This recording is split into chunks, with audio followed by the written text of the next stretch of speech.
तो हम रियोटिंग को देख रहे थे और मैं ये बता रहा था कि एक सक्सेसफुल प्रोसिक्यूशन अगर रियोट का करना है तो उसमें क्या क्या इंग्रेडिएंट होना चाहिए। पहला, 5 or more person, common purpose, they had begun to execute such purpose, they intended to help one another by force if necessary, that they had shown such degree of violence which would harm at least one person of reasonable courage। यानी कि 5 लोग, common purpose, उस purpose को execution के लिए उनने काम करना शुरू कर दिया है और वो एक दूसरे की help with the help of force करना चाहते हैं, और वो जो फोर्स उनका है, वो जो वायलेंस उनका है, वो ऐसा है कि वो एटलीस्ट 8% को तो हार्म करेगा। ठीक है, जो लास्ट वाला फैक्ट बताया है, this fact may be made out of the fact and circumstance of the case in hand. ये हर केस टू केस डिपेंड करेगा कि जो वायलेंस वो लोग यूज कर रहे हैं वो कैसा है। में एक और चीज, if a number of person assembled for if a number of person assembled for any lawful purpose suddenly quarrel without any previous intention or design, they do not commit riot in the legal sense of the word। यानी कि अगर कोई group जो कि एक lawful purpose के लिए इकट्ठा हुआ था, सडनली उनके बीच में लड़ाई हो जाती है, क्वेरल हो जाती है, बिना किसी इंटेंशन से, बिना किसी डिजाइन के, कोई वो लड़ाई करने नहीं आए थे, वो लॉफुल पर्पस से आए थे, अचानक से लड़ाई हो गई, तो वो रियोट नहीं कहलाएगा। क्यों? क्योंकि रियोट का मतलब तभी होता है ना जब 5 या 5 से ज्यादा लोग कॉमन पर्पस से आते हो लड़ने के लिए। ये तो लॉफुल पर्पस से आए थे, क्वेरल तो अचानक से हुआ, लड़ाई तो अचानक से हुआ, तो इसको रियोट नहीं कहेंगे। फिर उसके बाद एक चीज आती है free fight. In a free fight there can not be said to be any formation of the unlawful assembly and common intention. Free fight का मतलब कि 4-5 लोग इधर के ग्रुप के, 5-6 लोग इधर के मिलके लड़ाई करने लग गए आपस में, कुछ हो गया उनके बीच में, फ्री फाइट हो गई, तो फ्री फाइट को भी अनलॉफुल असेंबली नहीं बोलेंगे, क्योंकि वो लोग कोई पहले से प्री प्लानिंग करके नहीं आते हैं कि हम लोग आपस में लड़ेंगे। ठीक है, तो यहाँ पे फ्री फाइट में each accused will be responsible for his individual act. बात करते हैं सेक्शन 147 की, रियोटिंग की पनिशमेंट की, तो पनिशमेंट 2 साल तक की एक्सटेंड हो सकती है, सिर्फ फाइन लगाया जा सकता है और फाइन प्लस इंप्रिजनमेंट दोनों भी हो सकते हैं। तो इट डिपेंड्स कि कैसा है, 2 साल तक का फाइन या दोनों, इसको रियोटिंग की पनिशमेंट कहते हैं। बेलेबल ऑफेंस है ये। फिर सेम चीज जो मैंने आपको वहां अनलॉफुल असेंबली के साथ बताई थी, वही एक ऑफेंस यहाँ पे भी आता है, वही एक सेक्शन यहाँ पे भी आता है कि अगर रियोटिंग का आप कर रहे हो, अगर रियोट आप कर रहे हो, बलवा आप कर रहे हो, 5 या 5 से ज्यादा लोग मिलकर फोर्स या वायलेंस यूज कर रहे हो, तो अगर आपके हाथों में हथियार होंगे तो आप पे जो ऑफेंस बनेगा वो सेक्शन 148 का बन जाएगा। मतलब कि जब हथियार नहीं थे तब क्या लग रहा था? तब लग रहा था सेक्शन 146 और पनिशमेंट उसकी मिल रही थी 147 में, पर जैसे ही आपके हाथ में हथियार आ गए तो सेक्शन लग गया आपके पास 148। So this section is an aggravated form of the offenses mentioned in the previous section। जो पिछला सेक्शन था 147, उसमें जो ऑफेंस था उसका एग्रेवेटेड फॉर्म है ये। इसमें इनहेंस्ड पनिशमेंट मिलती है आपको, वहां पे 2 साल तक की सजा थी, यहाँ पे 3 साल तक की सजा है, फाइन है या दोनों है। मतलब सजा जो है वो 1 साल बढ़ गई आपके हाथों में हथियार होने से, है ना। तो ये 147, आप इसको 148 को भी याद रखो। अब आ जाओ 149 पे। अब 149 क्या है? सेक्शन 149 एक प्रिंसिपल है जो कि मैंने आपको बताया था थोड़ी देर पहले कि every member of the unlawful assembly guilty of the offense committed in prosecution of common object। यानी अगर अनलॉफुल असेंबली के मेंबर अपने कॉमन ऑब्जेक्ट में, कोई भी मेंबर अगर कुछ ऑफेंस करता है तो उस अनलॉफुल असेंबली का हर मेंबर उसके लिए गिल्टी होता है, सेक्शन 149। सेक्शन 149 को अपन एक बार रीड कर लेते हैं। इसमें लिखा है, if an offence is committed by any member of an unlawful assembly in prosecution of the common object of that assembly, or such as the members of that assembly knew to be likely to be committed in prosecution of that object, every member, every person who at the time of committing of that offense is a member of the same assembly is guilty of that offense। मतलब कि अगर किसी member ने, unlawful assembly के किसी member ने अगर offence किया है, ठीक है, वो ऑफेंस उसने उस असेंबली के कॉमन ऑब्जेक्ट के लिए किया था, ठीक है, या फिर जो ऑफेंस हुआ है वो उस असेंबली के सारे मेंबर जानते थे, या सारे मेंबर ये जानते थे कि ऐसा कोई ऑफेंस होने वाला है, कमिट होने वाला है, या तो सारे मेंबर ये जानते थे कि ऐसा ऑफेंस कमिट हो गया है, या सारे मेंबर ये जानते थे कि ऐसा ऑफेंस कमिट होने वाला है। तो जिस मेंबर ने वो ऑफेंस किया और जिस वक्त किया, उस वक्त उस असेंबली के जितने भी दूसरे मेंबर्स और रहेंगे वो सारे के सारे उस ऑफेंस के लिए रिस्पॉन्सिबल रहेंगे। फॉर एग्जाम्पल, 6 लोग मिलके किसी का मर्डर करने का एक ऑब्जेक्ट रखते हैं कि चलो हमें इसका मर्डर करना है, और वो 6 लोग मिलके एक अनलॉफुल असेंबली बनाते हैं कि मर्डर करेंगे, और फिर उनमें से कोई एक जाके मर्डर कर देता है, उनमें से कोई एक जाके मर्डर कर देता है, वो पांचों भी रिस्पॉन्सिबल रहेंगे। क्यों? क्योंकि उन छह ने मिलकर तो ये ऑब्जेक्ट बनाया था कि हमें इस व्यक्ति का मर्डर करना है।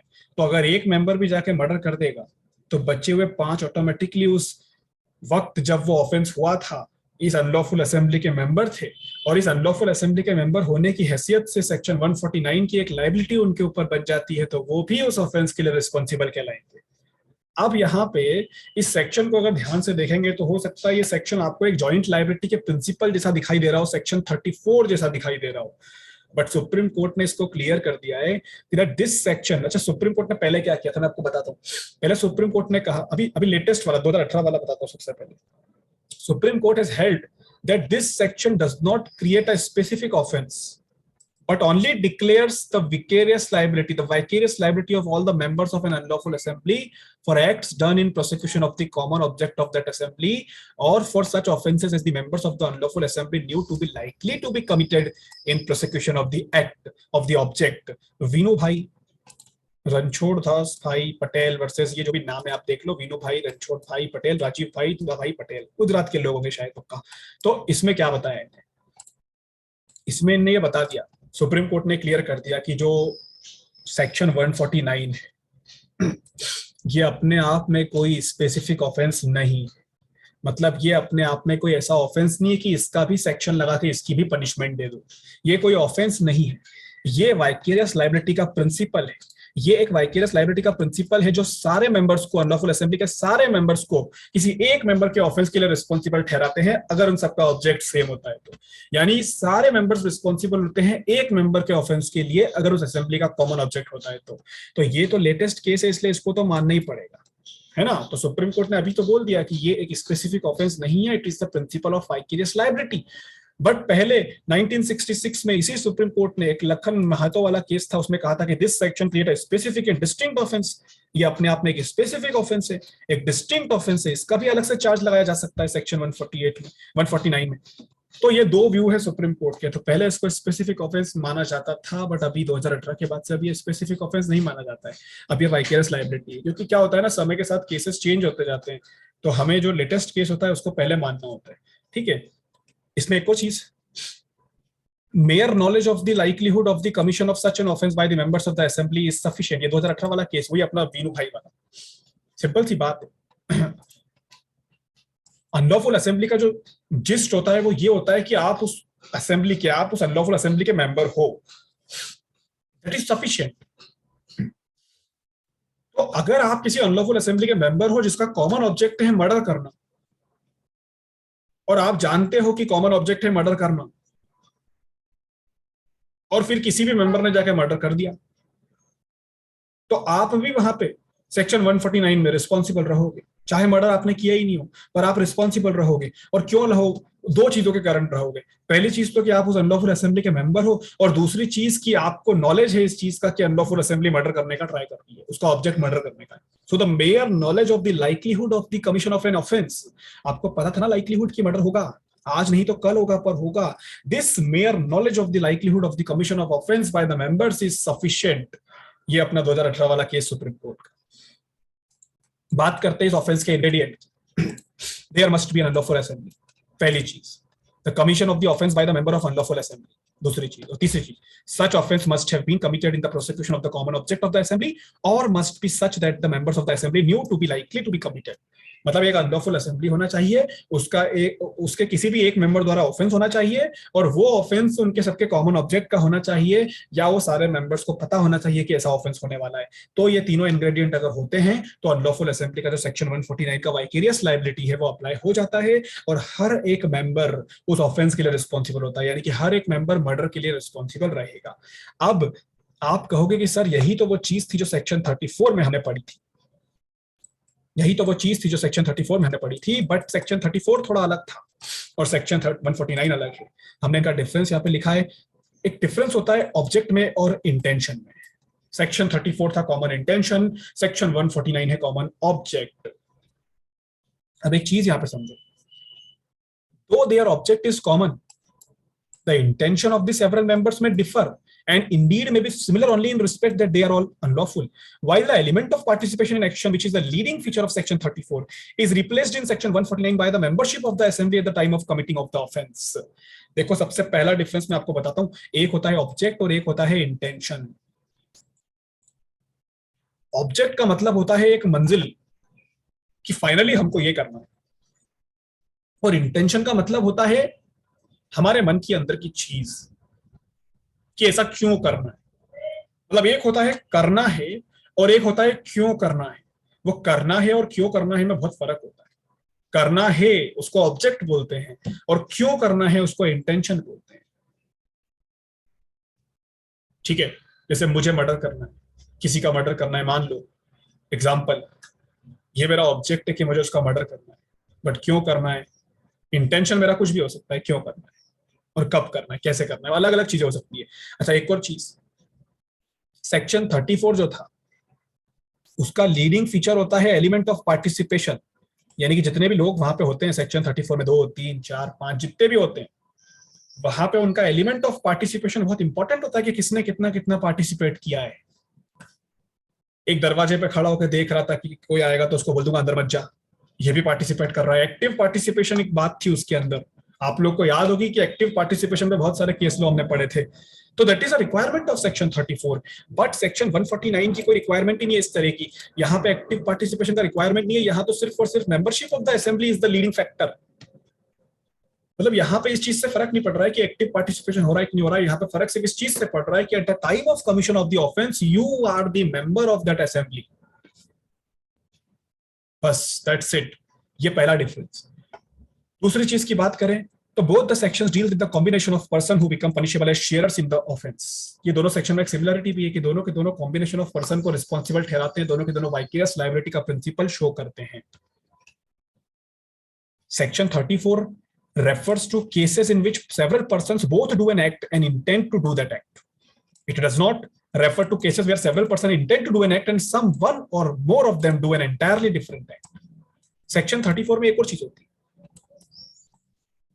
सेक्शन 34 में सेवरल पर्सन कोई एक्ट को करते हैं इन furtherance of their common intention, मतलब वो हर एक व्यक्ति कुछ ना कुछ करता है इन furtherance of their common intention. उन सबका इंटेंशन होता है कि हमें ये करना है और वो सारे के सारे उस चीज को करते हैं, सब करते हैं, सब करते हैं, ये समझना बात को, सब एक्टिवली पार्टिसिपेट करते हैं।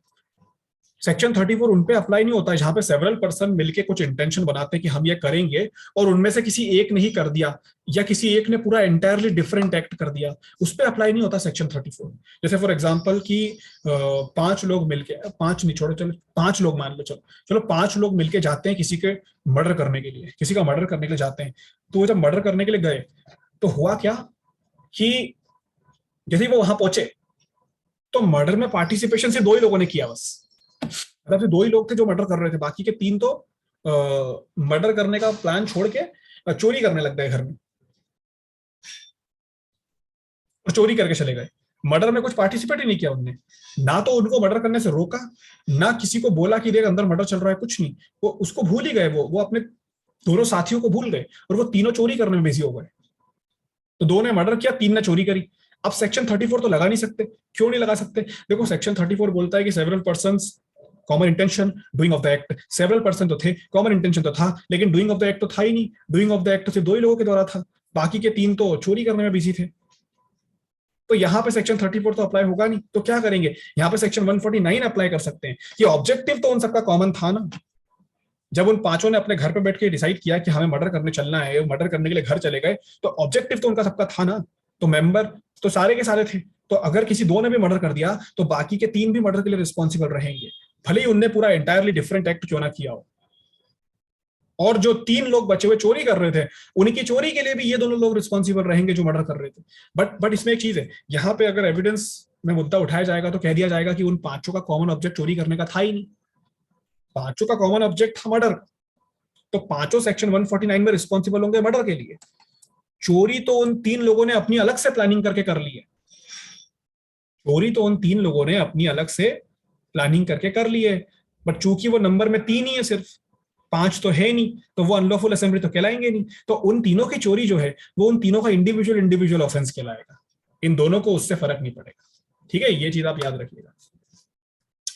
सेक्शन 34 और 149 का जो डिफरेंस है ना वो बड़ा इंपॉर्टेंट है, आपको पता होना चाहिए। देखो और भी चीजें इसके अंदर। The section applies equally in cases where offences are committed by single member of the assembly and in cases where offences are committed by two or more members of the assembly acting in the furtherance of common intention। ये जो section है 149 ये apply होता है जब assembly का एक member offence करता है तो भी, जब एक से ज्यादा मेंबर करते हैं तो भी ये एप्लीकेबल होगा। अब देखो इसमें एक केस बताता हूं मैं आपको, 1995 का केस है। The death of the police officer was caused while he was arresting the accused, and those who caught hold of him intended only to prevent him from performing his duty. But the main accused suddenly killed him. देखो ये वाला example समझना, जो मैंने आपको example दिया ना चोरी करने वाला, उससे काफी रिलेटेड है और क्यों है मैं बताता हूँ। एक पुलिस ऑफिसर किसी को अरेस्ट करने गया। जब पुलिस ऑफिसर उसको अरेस्ट कर रहा था तो उसके घर पे 3-4 लोग और भी खड़े थे उसके साथ। जो व्यक्ति अरेस्ट हो रहा था उसके घर पे 5-6 लोग और खड़े थे। तो जैसे ही पुलिस उसको अरेस्ट कर रही थी तो वो 5-6 लोगों ने मिलकर पुलिस को पकड़ लिया। अच्छा, पुलिस को क्यों पकड़ा उन्होंने? पुलिस को सिर्फ इस इंटेंशन से पकड़ा कि वो पुलिस अपनी ड्यूटी परफॉर्म नहीं कर पाए, वो पुलिस अपनी ड्यूटी परफॉर्म नहीं कर पाए, यानी कि पुलिस उस व्यक्ति को गिरफ्तार नहीं कर पाए। मतलब कि इन 5 लोगों का कॉमन ऑब्जेक्ट क्या है उसको समझना, ध्यान से समझना। कॉमन ऑब्जेक्ट है कि पुलिस अपनी ड्यूटी परफॉर्म नहीं कर पाए, बट उनमें से एक इंसान अचानक से आके, जो मेन एक्यूज है वो अचानक से, वो मेन एक्यूज जो है वो अचानक से पुलिस को किल कर देता है, चाकू मार देता है पुलिस को, पुलिस वाला मर जाता है वहीं पे। अब सवाल ये उठता है कि वो जो एक मेन एक्यूज था जिसने पुलिस का मर्डर किया, क्या बचे हुए चारों लोग भी मर्डर के लिए रिस्पॉन्सिबल रहेंगे 149 की मदद से, कि वो पांचों एक अनलॉफुल असेंबली थी, उस अनलॉफुल असेंबली का ये ऑब्जेक्ट था। बट समझो इस बात को, it was held that the common object of the unlawful assembly was to deter the police from performing his duty and not to commit murder. बहुत ही सिंपल चीज है, यहाँ पे असेंबली का कॉमन ऑब्जेक्ट था पुलिस को उसकी ड्यूटी परफॉर्म करने से रोकना, ना कि मर्डर करना। और हर मेंबर रिस्पॉन्सिबल तब होता है जब उनका कॉमन ऑब्जेक्ट सेम हो। तो कॉमन ऑब्जेक्ट उनका था पुलिस को ड्यूटी करने से रोकना, जो कि सेक्शन 353 होता है, पब्लिक सर्वेंट को उसकी ड्यूटी करने से रोकना। तो उन सब को the conviction was altered from one under section 300 to 149 to one under section 3। Court ने क्या कर दिया था उनको, कोर्ट ने उनको सेक्शन 302 में कन्विक्ट कर दिया सबको, जिसने मर्डर किया वो अकेले आदमी को भी और बचे हुए चारों को भी। बट वो जो बचे हुए 4 लोग हैं उनका जो ऑफेंस है वो सेक्शन 353 149 में कन्वर्ट हो गया। 353 मतलब कि पब्लिक सर्वेंट को रोकने की कोशिश करना, क्योंकि जो उनका कॉमन ऑब्जेक्ट था सेक्शन 149 कॉमन ऑब्जेक्ट पे अप्लाई होता है, और कॉमन ऑब्जेक्ट जो था वो तो ड्यूटी परफॉर्म करने से रोकना था, ना कि मर्डर करना। इसलिए सबको मर्डर के लिए रिस्पॉन्सिबल नहीं कह सकते, सिर्फ सबको ड्यूटी परफॉर्म करने से रोकने के लिए, पब्लिक सर्वेंट को रोकने के लिए कह सकते हैं। बाकी जो एक आदमी जिसने मर्डर किया उसको मर्डर के लिए अलग से रिस्पॉन्सिबल आप ठहरा सकते हो, ठीक है, क्योंकि वो भी अनलॉफुल असेंबली का पार्ट था। ठीक है, चलो ये चीज हो गई। उसके बाद ये कुछ छोटी छोटी चीजें और लिखी है इसके अंदर, जो मैं आपको नोट्स भेजूंगा तो उसके अंदर आपको मिल जाएगी। कुछ इंपॉर्टेंट केस लॉ है इसके अंदर जो आप लोग पढ़ लीजिएगा। बाकी तो टॉपिक यहाँ पे भी अपना ऑलमोस्ट कंप्लीट हो जाएगा, ठीक है। तो 149 हो गया। अभी कल से हम सेक्शन 150 शुरू करेंगे। 150 से लेके हम समझ लीजिए कि 150 से लेके कल 160 तक पूरा हम खत्म कर देंगे, ताकि कल हमारा चैप्टर ही कंप्लीट हो जाए, ठीक है। तो आप लोग इसको अच्छे से पढ़िएगा, सारी चीजें समझिएगा, एक बार फिर से इन सबकी बेयर रीडिंग कर लीजिएगा। कल मिलते हैं।